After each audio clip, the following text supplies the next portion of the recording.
Shalom, selamat pagi Bapak Ibu Saudara kasih Tuhan. Bagaimana kabarnya hari ini? Luar biasa, saya mau menyapa juga buat Bapak Ibu Saudara yang berada di Zoom.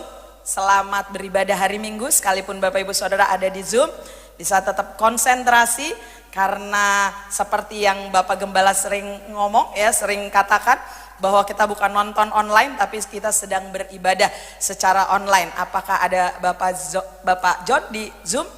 Saya kurang tahu. Oh, lagi pelayanan di Taman Surya ya, saya mau sapa tadi. Ya. Puji Tuhan bisa kembali bersama-sama beribadah di hari Minggu ini. Oke. Kita ada di minggu kedua di mana tema Better Rest and Restore. Ya. Jadi lebih baik lagi kita di dalam kita mengalami istirahat dan mengalami pemulihan di dalam Tuhan. Nah, hari ini saudara tidak terasa kita berada pada hari ke-304 di tahun 2023 ya. 304 di tahun 2023. Ada banyak hal yang terjadi dari hari-hari yang sudah kita lalui. Ada banyak persoalan, ada banyak tantangan, ada banyak mujizat-mujizat Tuhan yang banyak kita lalui dalam kehidupan kita yang sudah kita lewatkan. Jadi belum terlambat sebelum kita masukin di bulan November dan Desember, bulan-bulan di mana kesibukan bertambah, bukan hanya buat pelayan-pelayan Tuhan, tapi juga kita semua ya. Ada banyak mungkin pekerjaan yang kita harus selesaikan sebelum akhir Desember ini. Dalam pekerjaan kita ada target-target yang harus kita capai, kita harus selesaikan sebelum mengakhiri Desember ini. Atau ibu-ibu juga udah mikirin banyak hal, termasuk juga mikirin liburan akhir tahun ya.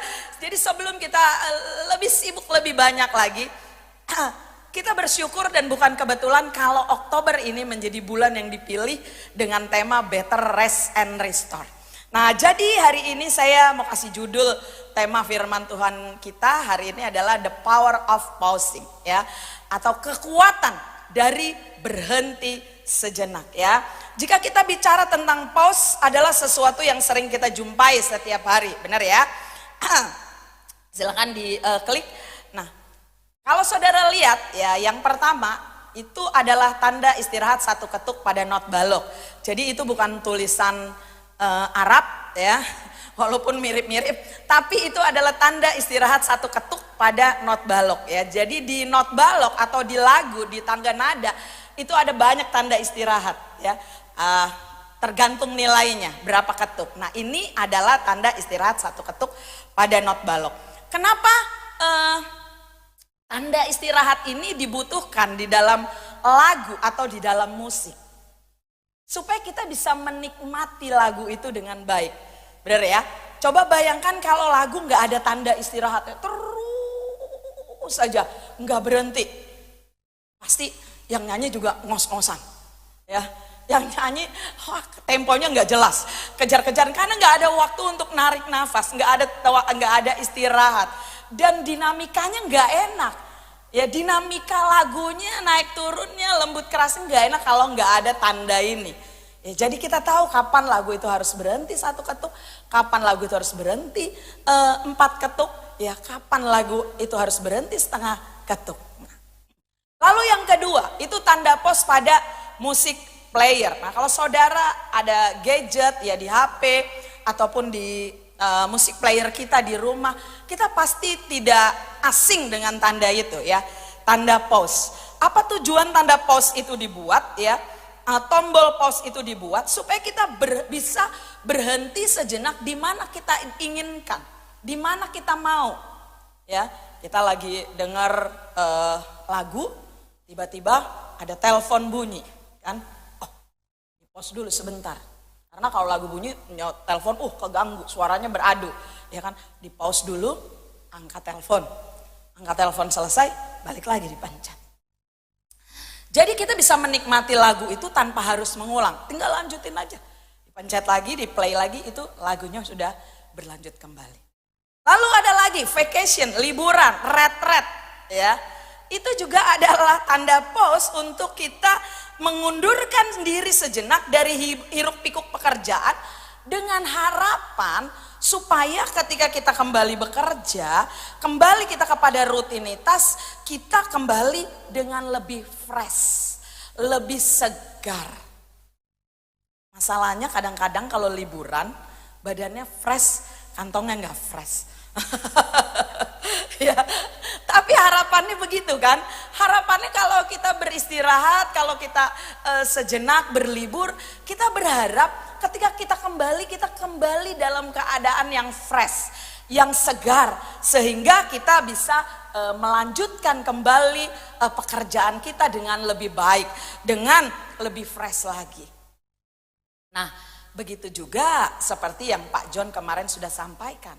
Di dalam penciptaan dunia, Tuhan juga memberikan tanda istirahat. Kapan itu? Pada hari yang ke-7. 6 hari penciptaan, dari hari ke-1 sampai hari yang ke-6. Setelah hari yang ke-6, Tuhan menciptakan hari yang ke-7 untuk beristirahat. Kita juga kemarin sudah mendengar bahwa istirahat itu dibutuhkan untuk manusia. Jadi istirahat itu diciptakan Tuhan supaya manusia menyadari bahwa dia adalah makhluk yang terbatas dan dia membutuhkan istirahat.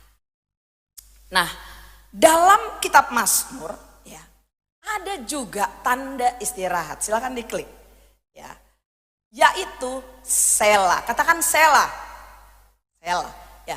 Selah adalah panggilan untuk berhenti, untuk bernafas sebentar sebelum pemazmur melanjutkan mazmurnya. Jadi kata Selah ini disisipkan di antara pujian-pujian di mazmur supaya pemazmur bisa mengambil nafas kemudian bisa melanjutkan pujian itu ya. Di dalam mazmur ada 73 kali ditulis kata Selah ini, dan di kitab Habakuk itu ada 3 kali. Artinya apa kalau kita lihat seperti ini? Artinya penting sekali untuk kita juga mengambil waktu untuk berhenti sejenak, untuk break, untuk mengatur. Tuhan punya tujuan kenapa kita harus berhenti sejenak. Apa sih yang bisa terjadi? Hal-hal apa saja yang bisa terjadi kalau kita berhenti sejenak? Kita mengatur nafas dulu. Baru akhirnya kita bisa melanjutkan hal-hal atau aktivitas atau rutinitas yang kita kerjakan. Mari kita baca sebuah kisah di Mazmur pasal yang ke-3. Ini adalah Mazmur Daud ketika ia lari dari Absalom anaknya. Jadi saya ceritain dulu sebelum kita baca ini. Ya, Daud ada pada kondisi punya masalah besar dalam kehidupannya. Kenapa? Karena Absalom anaknya mengejar dia dan mau membunuh dia. Saudara bisa bayangkan apa yang terjadi dalam kehidupan Daud. Kalau mungkin yang mau bunuh dia adalah orang lain, itu mungkin jauh lebih mudah bagi dia untuk menghadapinya. Ya bukan hal yang mudah, tapi jauh lebih mudah untuk dia menghadapinya. Tapi masalahnya yang mau bunuh dia adalah Absalom, anaknya sendiri. Daud sedang punya problem keluarga yang besar. Dan itu menguras banyak hal dalam kehidupannya. Perasaannya, emosinya, pikirannya, bahkan fisiknya. Semuanya terkuras. Daud mengalami sebuah persoalan di mana dia mengalami tekanan yang luar biasa dalam kehidupannya. Dan dia berseru kepada Tuhan. Dan kita lihat kata-katanya. Mari kita lihat Mazmur 3 tadi. Kita baca sama-sama ayat ini 2, 3. Mazmur Daud ketika ia lari dari Absalom anaknya. Ya Tuhan, betapa banyaknya lawanku. Banyak orang yang bangkit menyerang aku. Banyak orang berkata tentang aku, baginya tidak ada pertolongan daripada Allah. Selah. Ini Selah ini kata yang sering luput pada saat kita membacanya.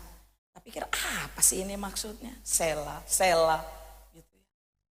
Mungkin saudara ada yang bertanya gitu, apa sih? Dan kadang-kadang dilewati, oh ya Selah, apalah nggak ngerti gitu ya. Langsung lanjut ke ayat berikutnya. Tapi kita lihat hari ini. Apa yang terjadi setelah kata Selah? Ini adalah Mazmur Daud ketika dia mengalami sebuah peristiwa atau problem keluarga yang berat. Dia berkata, betapa banyaknya lawanku. Banyak orang yang bangkit menyerang aku. Daud melihat musuh-musuhnya begitu banyak di sekeliling dia, menyerang dia, ingin menghancurkan dia. Bahkan termasuk anaknya sendiri ingin membunuh dia. Dan dia berkata, banyak orang yang berkata, sampai Daud merasa ada banyak orang yang berkata, baginya tidak ada pertolongan dari Allah. Mungkin orang-orang udah bilang, Daud, habislah kamu, tamatlah kamu. Saudara ingat ya peristiwa Daud, bagaimana dia bisa terpilih menjadi raja atas 12 suku Israel itu secara aklamasi. Jadi waktu dia menghadapi persoalan ini bukan persoalan yang enak buat dia. Tapi ini persoalan yang sangat berat. Bapak ibu saudara yang dikasihi Tuhan. Mungkin ada di antara bapak ibu saudara yang saat ini sedang mengalami problem keluarga.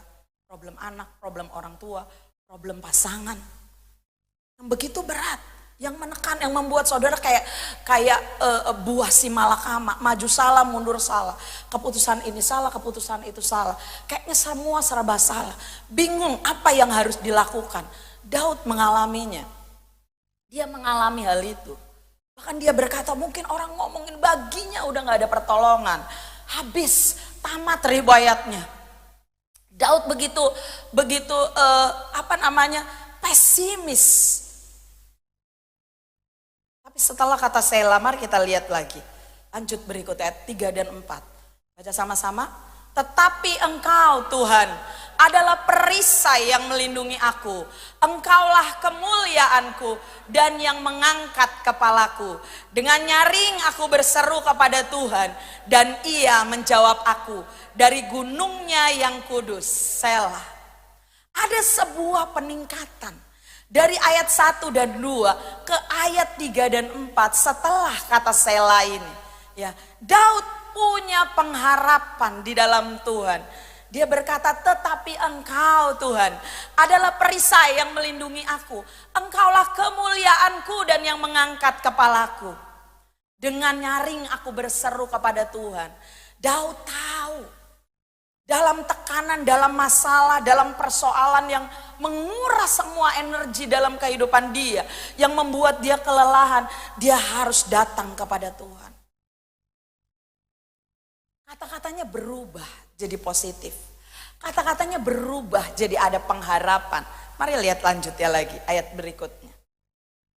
Terus ini progresif, meningkat lagi. Ayat yang kelima, 6, 7 sampai 8 kita baca. Aku membaringkan diri, lalu tidur, aku bangun, sebab Tuhan menopang aku. Aku tidak takut kepada puluhan ribu orang yang siap mengepung aku. Bangkitlah Tuhan, tolonglah aku ya Allahku. Ya engkau telah memukul rahang semua musuhku dan mematahkan gigi orang-orang fasik. Dari Tuhan datang pertolongan, berkat-Mu atas umat-Mu. Selah. Daud progres, dia semakin yakin bahwa Tuhan adalah pertolongan bagi dia. Tuhan adalah pengharapan bagi dia. Kalau tadi dia ngalamin banyak tekanan membuat dia begitu pesimis, Tuhan gak ada lagi. Orang berkata gak ada pertolongan. Tapi di sini dia bilang gini, aku membaringkan diri lalu tidur, aku bangun. Hal yang manusiawi adalah kalau kita punya banyak masalah, susah tidur, benar ya? Ada memang anugerah bagi sebagian orang, ya. Nggak ada masalah, tidur gampang, itu anugerah. Itu anugerah tuh. Pokoknya nggak ada masalah, tidur aja gampang. Ada memang begitu. Ya. Tapi sebagian besar orang, kalau dia punya masalah, apalagi itu punya masalah yang berat, dia nggak bisa tidur. Benar katanya, ya. Capek badannya, ngantuk sebenarnya, tapi pikirannya terus, bahkan saat tidur aja nggak pulas, kayaknya itu pikiran masih berjalan, bekerja, sehingga kita bangun kita nggak fresh, kayak capek banget, kayak lelah banget, karena kita nggak bisa tidur dengan nyenyak. Itu adalah hal yang manusiawi. Rata-rata orang kalau ngalamin masalah yang berat, dia ngalamin seperti itu. Tapi di ayat yang kelima tadi dikatakan, boleh dibuka slide-nya tadi. Aku tidur, lalu tidur, dan kemudian bangun. Sebab Tuhan menopang. Daud punya keyakinan bahwa dalam tekanan, dalam masalah, dalam persoalan yang dia hadapi, dia tetap bisa tidur dan dia bisa bangun karena Tuhan menopang dia. Moodnya berubah. Dari ayat 1 dan 2, kemudian 3 dan 4, moodnya berubah. Moodnya meningkat menjadi lebih baik, lebih baik, lebih baik lagi. Saudara, setelah banyaknya bulan-bulan, hari-hari yang kita lewati di tahun ini, ada banyak hal yang mungkin membuat kita kelelahan. Ada banyak hal yang membuat kita jadi capek. Ada banyak hal yang membuat kita menguras pikiran kita. Sehingga kita kehilangan antusiasme berdoa, kehilangan antusias beribadah, kehilangan antusias baca firman, kehilangan antusias melayani. Kita kehilangan antusias itu karena kelelahan-kelelahan tadi. Maka Tuhan bilang, marilah datang kepadaku, hai kamu yang letih lesu dan berbeban berat. Aku mau memberikan kelegaan kepadamu. Mari kita berhenti sejenak. Diam di dalam hadirat Tuhan. Merasakan, menikmati indahnya dalam hadirat Tuhan. Dalam pelukan Tuhan. Dan izinkan dia menyegarkan kembali kehidupan kita. Karena arti lain dari pause, dari berhenti itu adalah berdiam diri di hadapan Tuhan. Kita lihat ayatnya sama-sama ya. Dengan bertobat dan tinggal diam, kamu akan diselamatkan. Dalam tinggal tenang dan percaya terletak kekuatanmu. Tadi pagi di ibadah pagi, ketika ibadah berlangsung, saya diingatkan oleh Roh Kudus. Kudus bilang gini, di tempat ini ada orang yang punya persoalan. Dan dia udah sibuk berusaha menyelesaikan persoalan itu dengan caranya sendiri. Dengan kekuatannya sendiri. Mengandalkan kekuatan sendiri. Sampai akhirnya dia kelelahan. Pesannya buat orang tersebut adalah berhenti. Serahkan persoalan kepada Tuhan. Serahkan. Izinkan Tuhan bekerja dengan caranya. Kadang-kadang kita perlu tinggal tenang. Berdiam diri. Bertobat. Dan izinkan Tuhan bekerja dengan cara bukan cara kita.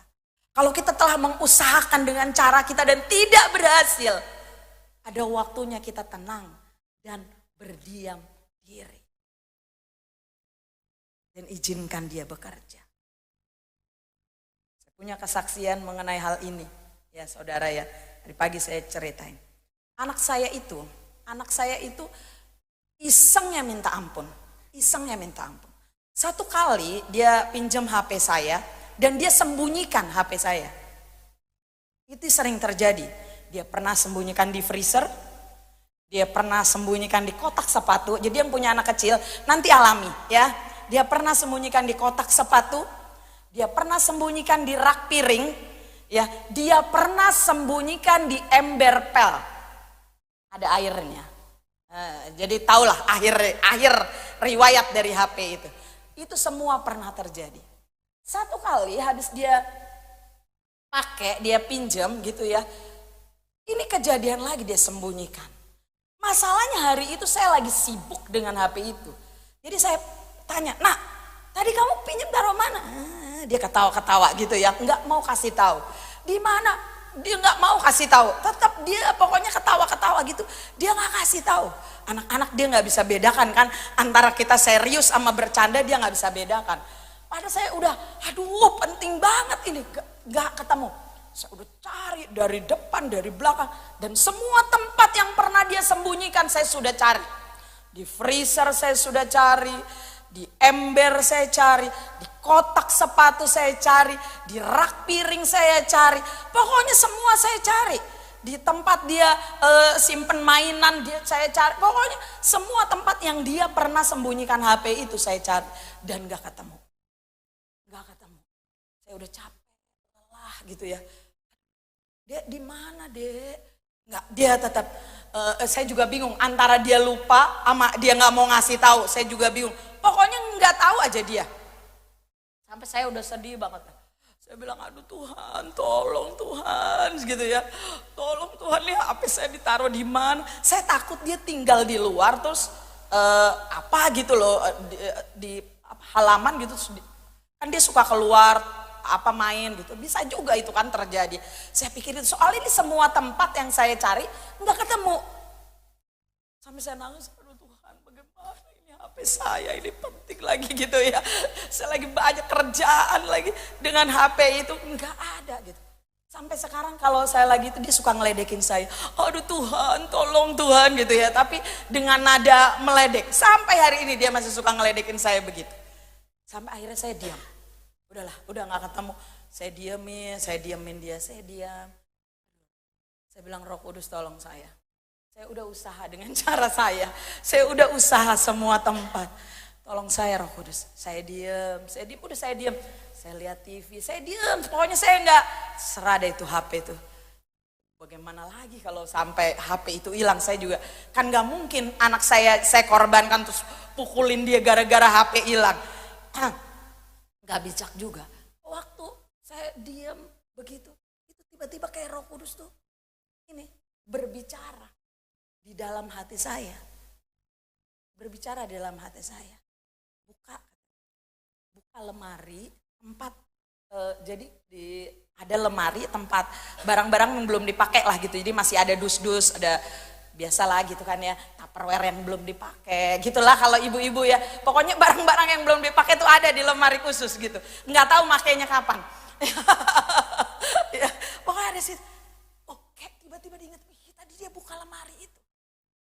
Dan saya buka di situ. Benar itu ada di situ. Cuma begini dong nih nyelip di antara kotak-kotak terus nyelip begitu. Dan dia ketawa-ketawa.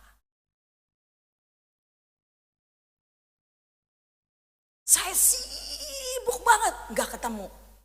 Saudara pernah nggak? Ini katanya ini terjadi di bapak-bapak. Bapak-bapak katanya kalau nyari barang, oh mana sih barang nggak ada. Terus giliran istri yang nyari, ini apa gitu ya? Ketemu gampang, makanya hal yang aneh ya. Perasaan tadi saya udah cari-cari di situ nggak ada, tapi nggak ketemu. Giliran istri saya yang cari, tahu tuh gampang banget, cuman ada di situ. Kadang-kadang kita perlu break. Perlu jeda, perlu tenang untuk menemukan jawaban dalam tinggal tenang dan bertobat. Di situ terletak kekuatan. Amin. Ayat berikutnya, Paus juga berarti orang yang menanti-nantikan Tuhan. Ini di Yesaya 40 ayat 31. Tetapi orang yang menanti-nantikan Tuhan mendapat kekuatan baru. Mereka seumpama raja wali yang naik terbang dengan kekuatan sayapnya. Mereka berlari dan tidak menjadi lesu. Mereka berjalan dan tidak menjadi lelah. Firman Tuhan berkata orang yang menanti-nantikan Tuhan. Orang yang diam di dalam Tuhan. Orang yang tenang di hadirat Tuhan. Orang yang rest di hadirat Tuhan. Dia akan mendapat kekuatan baru. Energinya dipulihkan. Kekuatannya dipulihkan. Kalau saudara sudah mencoba berbagai cara menyelesaikan persoalan saudara dengan kekuatan saudara, ini waktunya untuk saudara berhenti dan menyerahkan itu di kaki Tuhan. Dan izinkan dia bekerja dengan caranya. Saudara akan diberikan kekuatan yang baru. Saudara akan diberikan energi yang baru. Saudara akan mengalami pemulihan, fresh, kreativitas yang baru. Sehingga saudara bisa melanjutkan kehidupan saudara dan menyelesaikan masalah-masalah yang ada di depan kita. Amin. Dari hal-hal tersebut, apa yang dapat kita pelajari? Ada 3 pelajaran yang kita bisa tarik. Silakan yang pertama. Di saat kita berhenti atau sela, kita mempunyai waktu untuk apa? Yang pertama adalah mengoreksi diri. Melihat jauh di dalam diri kita. Apakah Tuhan masih nomor 1 di dalam diri kita? Seperti lagu tadi katakan, apakah Tuhan masih memikat kita? Apakah setiap kali kita datang ke gereja datang dengan kerinduan atau datang dengan rutinitas? Datang dengan kehausan, datang dengan roh yang antusias. Datang dengan Tuhan, saya rindu loh bersekutu sama Tuhan. Saya rindu secara korporat, secara bersama-sama menyembah Tuhan. Saya rindu hadirat Tuhan yang luar biasa. Saya rindu itu. Apakah Tuhan masih nomor satu di dalam hati kita? Atau sudah bergeser dengan pekerjaan kita? Sudah bergeser dengan hobi kita? Sudah bergeser dengan keluarga kita? Prioritas yang benar, Tuhan harus nomor satu. Kasihlah Tuhan Allahmu dengan segenap hatimu, segenap jiwamu, segenap kekuatanmu dan segenap akal budimu. Tuhan harus jadi nomor satu di dalam kehidupan kita. Tidak bisa digantikan oleh apapun. Ada lagu sekolah minggu yang lagu BKC gitu ya, lagu anak gereja anak yang bilangin, hidup tanpa Yesus seperti donat, seperti donat, seperti donat. Hidup tanpa Yesus seperti donat, ada lubang kosong di tengah hatimu gitu ya. Jadi saudara, tanpa Yesus di dalam kehidupan kita akan selalu ada lubang kosong di dalam diri kita. Itu gak bisa diisi oleh apapun. Tidak bisa diisi oleh seks, tidak bisa diisi oleh uang, tidak bisa diisi oleh liburan, tidak bisa diisi oleh apapun kecuali oleh Yesus. Pertanyaannya, apakah saudara menyadari bahwa lubang kosong di dalam hati kita tetap diisi oleh Yesus? Apakah Yesus jadi prioritas? Apakah Yesus jadi utama, terutama di dalam kehidupan kita? Prioritas yang benar, sedikit aja mengingatkan, prioritas yang benar itu Tuhan harus nomor satu. Yang kedua, keluarga. Ada banyak suami-suami berkata bahwa dia mengasihi Tuhan, tapi tidak baik memperlakukan pasangannya, tidak baik memperlakukan istrinya, kasar, berselingkuh. Maaf nih saudara. Tapi kita gak bisa bilang mengatakan Tuhan, mencintai Tuhan, kalau kita tidak mencintai keluarga kita. Kita juga tidak menaruh keluarga kita menjadi prioritas kedua di dalam kehidupan kita. Kalau saudara udah sibuk kerja, balik lagi saudara kepada keluarga. Yang ketiga, pekerjaan. Kok gak pelayanan? Ini pekerjaan. Karena kerja keras itu juga adalah ekspresi dari kasih. Kerja keras itu ekspresi dari kasih. Jangan sampai saudara pelayanan tapi saudara jadi batu sandungan buat keluarga, jadi batu sandungan untuk pemimpin di pekerjaan, untuk bos saudara, untuk orang-orang di sekitar saudara. Orang itu mah pelayanan terus gak pernah kerja. Kerjanya asal-asalan, kerjanya setengah hati. Jadi kita juga harus ada tuh prioritas di dalam pekerjaan, lalu pelayanan. Hidup juga gak bisa kerja terus. Kita juga perlu melayani Tuhan. Karena ini juga bagian dari ekspresi kasih kita kepada Tuhan. Memang pelayanan tidak selalu harus di dalam gereja. Tapi kalau saudara punya kesempatan melayani di dalam gereja, dengan karunia, dengan talenta yang saudara punya, kenapa enggak? Waktu berdiam diri, waktu berhenti sejenak, adalah waktu di mana kita bisa introspeksi diri kita. Bisa refleksi, berkaca kembali buat hari-hari yang sudah kita lewati. Apakah kita sudah bijak di dalam mengatur uang, mengatur waktu? Apakah kita sudah mengasihi keluarga kita seperti yang Tuhan inginkan?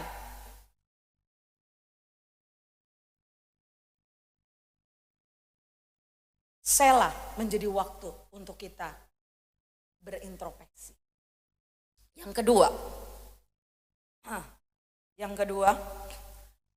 di saat kita berhenti atau selah, itu kita mempunyai waktu sebagai sebuah kesempatan untuk berubah atau bertransformasi. Dari ulat menjadi kupu-kupu, ada masa di mana ulat itu ada di dalam kepompong, membentuk kepompong, dan dia tinggal di dalam kepompong itu. Kita nggak pernah tahu apa yang terjadi di dalam kepompong itu. Tapi waktu ulat itu keluar dari kepompong itu, ulat itu tidak lagi menjadi ulat, tapi menjadi kupu-kupu. Artinya di dalam kepompong itu ada sebuah perubahan terjadi di sana, sehingga ketika keluar dia nggak menjadi sama lagi, dia berubah menjadi kupu-kupu. Waktu berdiam diri, waktu beristirahat adalah waktu kita untuk bertransformasi. Waktu untuk kita berubah, kesempatan untuk kita berubah. Kapan ini terjadi? Kadang pada saat kita sakit. Sibuk, Tuhan izinkan kita sakit. Harus rest, entah di rumah sakit. Tapi itu adalah waktu untuk kita bertransformasi. Nggak enak di dalam situ, di dalam kepompong nggak enak. Tapi Tuhan bilang tenang, nanti kamu keluar jadi indah. Tuhan pingin kita tidak menjadi sama dengan dunia ini. Kita mengalami perubahan dari waktu ke waktu. Mengalami perubahan pikiran, mengalami perubahan cara berpikir. Jangan dari awal, dari dulu, dari 1 tahun yang lalu, 2 tahun yang lalu, 3 tahun yang lalu. Bahkan ada orang yang udah puluhan tahun ikut Tuhan, tapi gak berubah cara berpikirnya. Masih aja seperti dulu. Kita perlu istirahat untuk mengintrospeksi diri dan untuk bertransformasi. Ayatnya bisa ditampilkan. Karena itu saudara-saudara, firman Tuhan di Roma 12 ayat 1-2. Demi kemurahan Allah aku menasihatkan kamu, supaya kamu mempersembahkan tubuhmu sebagai persembahan yang hidup, yang kudus dan yang berkenan kepada Allah. Itu adalah ibadahmu yang sejati. Janganlah kamu menjadi serupa dengan dunia ini. Jangan terus jadi ulat, tetapi berubahlah oleh pembaharuan budimu. Sehingga kamu dapat membedakan manakah kehendak Allah, apa yang baik, yang berkenan kepada Allah, dan yang sempurna. Kalau saudara butuh break, butuh liburan, butuh berhenti dari rutinitas, dari banyaknya hal yang mungkin membuat saudara sibuk, silahkan. Tapi jangan sampai kebablasan. Aduh, saya sabat dulu ya, nih pelayan nih ya. Aduh, saya sabat dulu ya. Berapa lama? Sebulan aja. Saya kayaknya kok burn out nih gitu ya. Saya kayaknya jenuh nih. Saya kayaknya udah nggak ngerasain apa-apa lagi. Saya kayaknya udah kering. Saya mungkin mau berhenti sebentar. Saya mau refresh lagi. Tapi yang ada bukannya refresh. Ternyata cuti enak juga ya. Nggak ada tuntutan ini, nggak ada tuntutan itu. Akhirnya kebablasan. Ayo kapan mulai lagi pelayanan? Aduh nanti dulu deh. Kapan mulai pelayanan? Aduh nanti dulu deh. Jangan. Tujuan dari kita berhenti supaya kita berubah. Jadi lebih baik lagi. Jadi lebih baik lagi. Jadi lebih baik lagi. Lebih inovatif lagi dalam pekerjaan saudara. Ya, saudara perlu libur, perlu berhenti sejenak supaya saudara punya kreativitas yang lebih baik lagi ketika saudara memulai pekerjaan itu. Ada ide-ide yang cemerlang, ada ide-ide yang baru yang muncul setelah saudara beristirahat. Jadi penting sekali bagaimana saudara menggunakan waktu istirahat saudara. Kalau saudara menggunakan waktu istirahat saudara dengan benar, maka perubahan atau transformasi akan menjadi lebih baik. Saya rasa pandemi adalah waktu yang baik untuk kita bertransformasi. Ya, kita banyak di rumah, kita ketemu keluarga setiap hari. Ya, bapak-bapak yang punya istrinya perlu 20.000 kata sehari. Oh, ketemu terus udah lagi pandemi. Aduh, capek banget ya. Padahal biasa di kantor ketemu sekretarisnya yang anggun, yang elegan gitu ya. Tapi di rumah ini gara-gara pandemi, dasteran lu nengok sini daster, nengok situ daster gitu. Tapi itu jadi tempat untuk kita bertransformasi, menjadi pribadi yang lebih baik lagi. Amin. Ketika kita mulai pandemi selesai, karakter kita jadi lebih sabar. Kita jadi lebih baik lagi. Yang ketiga dan yang terakhir. Saat berhenti atau selah, kita mempunyai waktu untuk kembali kepada kasih yang mula-mula. Di lagu, ya, saat berhenti, itu ada juga tanda untuk balik lagi ke lagu awal, ya. Kalau WL di sini biasa ke begini, berarti nyanyilah ke lagu awal lagi tuh. Nah, habis dari lagu bagian terakhir untuk masuk ke lagu awal kan gak langsung. Ada musik dulu, terus baru kita mulai lagi. Ya, Anda harus kembali ke start, ke awal lagu lagi. Nah, dalam kehidupan kita juga begitu. Tuhan pengen kita berhenti sebentar, berhenti sejenak, supaya kita bisa kembali kepada kasih yang mula-mula. Ini peringatan kepada jemaat di Efesus dalam kitab Wahyu, bahwa jemaat di Efesus sudah meninggalkan kasih yang semula. Terus jalan keluarnya bagaimana? Ada 3. Kalau di Wahyu itu ditulis. Yang pertama, ingatlah betapa dalamnya kamu sudah jatuh. Ingat betapa dalamnya kamu sudah jatuh. Kita perlu mengambil waktu untuk mengingat, Tuhan, saya kok udah jatuh sejauh ini ya. Kok saya udah begitu jauh ya meninggalkan Tuhan. Kok saya sudah melakukan ABC yang menyakiti hati Tuhan. Ingatlah betapa dalamnya kamu jatuh. Yang kedua, bertobatlah. Bertobat. Dan yang ketiga, lakukan hal yang semula kamu lakukan. Bukan hal yang dosa ya, tapi hal yang semula. Kasih yang semula kepada Allah yang kamu lakukan. Waktu Tuhan Yesus bertemu dengan Zakius, dia bilang, Zakius, turun. Aku mau mampir ke rumahmu. Aku mau makan di rumahmu. Tuhan mengambil waktu bersama Zakius untuk istirahat. Supaya dengan sebuah tujuan, Zakius ketemu sama kasihnya Tuhan. Petrus habis menyangkal Tuhan, dia kembali kepada pekerjaannya, kembali kepada rutinitasnya sebagai nelayan. Tapi Tuhan membuat sebuah peristiwa, dia cari ikan, dia gak dapat-dapat. Dan itu mengingatkan kembali apa yang Tuhan pernah lakukan pada panggilan pertama Petrus. Yesus membuat mujizat, habis itu mari kita makan, kata Yesus di pantai itu. Mari kita makan. Yesus mengambil waktu beristirahat bersama-sama dengan murid-muridnya, bersama-sama dengan Petrus, hanya untuk sebuah tujuan, supaya Petrus kembali kepada kasih yang semula. Dan kita lihat habis itu, Petrus jadi orang yang luar biasa, jadi rasul yang luar biasa, jadi martir.